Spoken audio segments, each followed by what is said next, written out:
ধরবে তো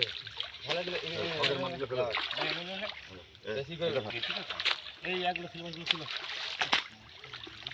হ্যাঁ সারা 5 বছর আগে মানে একটু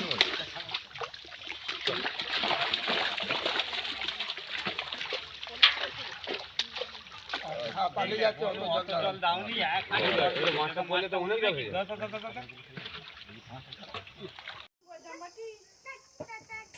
এবার এখানে মাছগুলো ভেজে নিব নুন আর হলুদ দিয়ে মাখিয়ে নিয়েছি আর এটা কড়াতে এটা পুকুরে কিন্তু জাল দিয়েছিল সামনে পুকুর আছে দেখতে পাবেন পুকুরে আমি জাল দিয়েছিল মাছটা ধরেছে সেই মাছটা দিয়ে আজকে রান্না করব ডাঁটা আমার বেগুন দিয়ে রান্না করব তেলটা দিয়ে দিচ্ছি কড়াতে মাছটা ভেজে নেব নমস্কার বন্ধুরা বাঙালি কুকিংয়ে সবাইকে স্বাগত সবাই ভালো আছো আমিও ভালো আছি আজকে আমি একটা রেসিপি শেয়ার করছি আপনারা দেখতে থাকুন আমি আগেই দেখিয়েছি যে পুকুরের মাছ ধরেছে মাছটা আমি এবার ভেজে দিচ্ছি তেলটা গরম হয়ে গেছে এটা পুরো জ্যান্ত পুকুরের মাছ আর খেতেও খুব সুন্দর লাগবে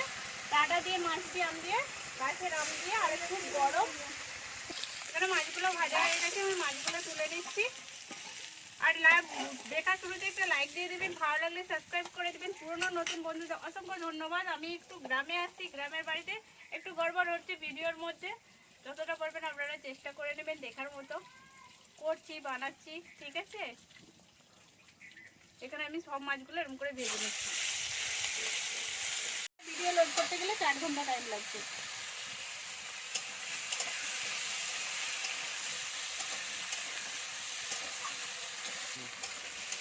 এখানে আমার ডাঁটাটা ভাজা হয়ে গেছে আমি ডাঁটাটা তুলে নিচ্ছি কিন্তু আমি সবার ভিডিও দেখতে পাচ্ছি না কেন এখানে নেটের প্রচুর প্রবলেম হচ্ছে একটা ভিডিও আপলোড করতে গেলে পুরো আমার 4 ঘন্টা টাইম লাগছে আমি যতটা পাচ্ছি ভিডিও দেখছি সবার দেখতে পাচ্ছি না কারণ আমি আবার পুরোনো জায়গায় ফিরে গেলে আমি সবার ভিডিও দেখতে পাচ্ছি কিন্তু আমার পাশে দেখুন এরকম করে এখানে আলুটার বেগুনটা কেটে রেখেছিলাম এটা এবার নেড়ে নিচ্ছি এই তেলেতেই দিয়ে দিচ্ছি এটা নেড়ে নেবো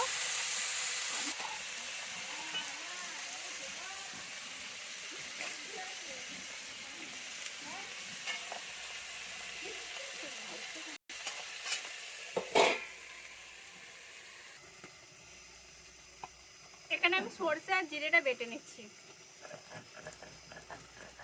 দেখুন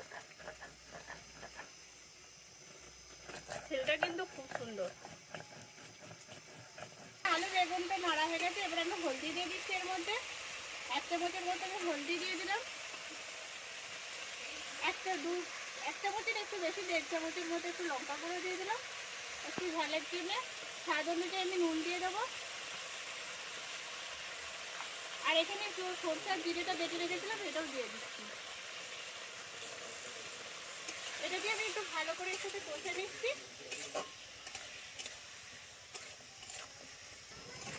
এখানে এটা মশলাটা কষা হয়ে গেছে আমি এবারে জল দিয়ে দিচ্ছি এর মধ্যে একটু জলটা বেশি করে দেবো কেন রসটা আমার বেশি লাগবে মাছটা দেবো মাছ থেকে কিন্তু জলটা টেনে নেবে ওই জন্য আমি একটু জলটা দিয়ে এটা ঢাকা দিয়ে দেবো এতে যেমন আলুটা অর্ধেকটা সিদ্ধ হবে তখন আমি ডাঁটাটা দেবো কিন্তু এখানে আলু আর বেগুনটা আমার সিদ্ধ হয়ে গেছে দেখুন আলুটা আমার অর্ধেকটা সিদ্ধ হয়ে গেছে এর মধ্যে ডাঁটা আর মাছগুলো আমি দিয়ে দিচ্ছি দিয়ে আমি একটু নেড়ে নেবো নেড়ে একটু ঢাকা দিয়ে দেবো আলুটা যেটা বাকি আছে সেটাও হয়ে যাবে আর ডাঁটাটাও আমার সিদ্ধ হয়ে যাবে এখানে আমার সবজিটা হয়ে গেছে মানে আলুটা সিদ্ধ হয়ে গেছে এরকম আমি আলুটা তুলেছি আলুটা সিদ্ধ হয়ে গেছে এবার নামিয়ে নিচ্ছি এটাকে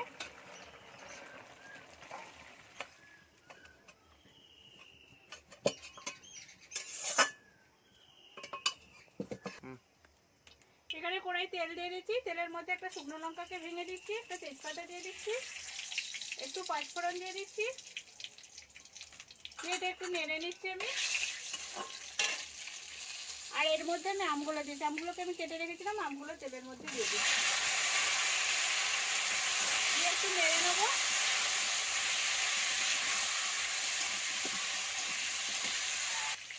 আমের মধ্যে আমি একটু নুন দিয়ে দিচ্ছি এই নুনটা দিয়ে দিলে আমটা তাড়াতাড়ি নরম হয়ে যাবে আর তাড়াতাড়ি গলেও যাবে ওই জন্য আমি একটু নুন দিয়ে দিলাম দিয়ে একটু নেড়ে নিচ্ছি এই দেখুন দিয়ে আমি একটু ঢাকা দিয়ে দেবো জালটা একটু কমিয়ে আমি ঢাকা দিয়ে দিচ্ছি দেখুন আমটা নেড়ে নিচ্ছি, আমটা কতটা গলে গেছে। এবার আমি এখানে যে সবজিটা করে রেখেছিলাম সবজিটা আমি দিয়ে দিচ্ছি।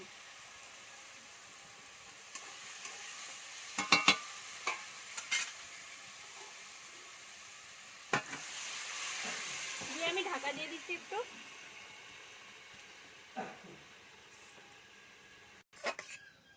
দেখুন এখানে এটা ফুটে গেছে, এবার এটাকে আমি নামিয়ে নেবো। এটা আমার পুরো কমপ্লিট হয়ে গেল। মাছ দিয়ে আম দিয়ে বেশ সজনা ডাঁটা দিয়ে তরকারি বেশ টকটক বেশ ভালো লাগবে এই গরমের মধ্যে।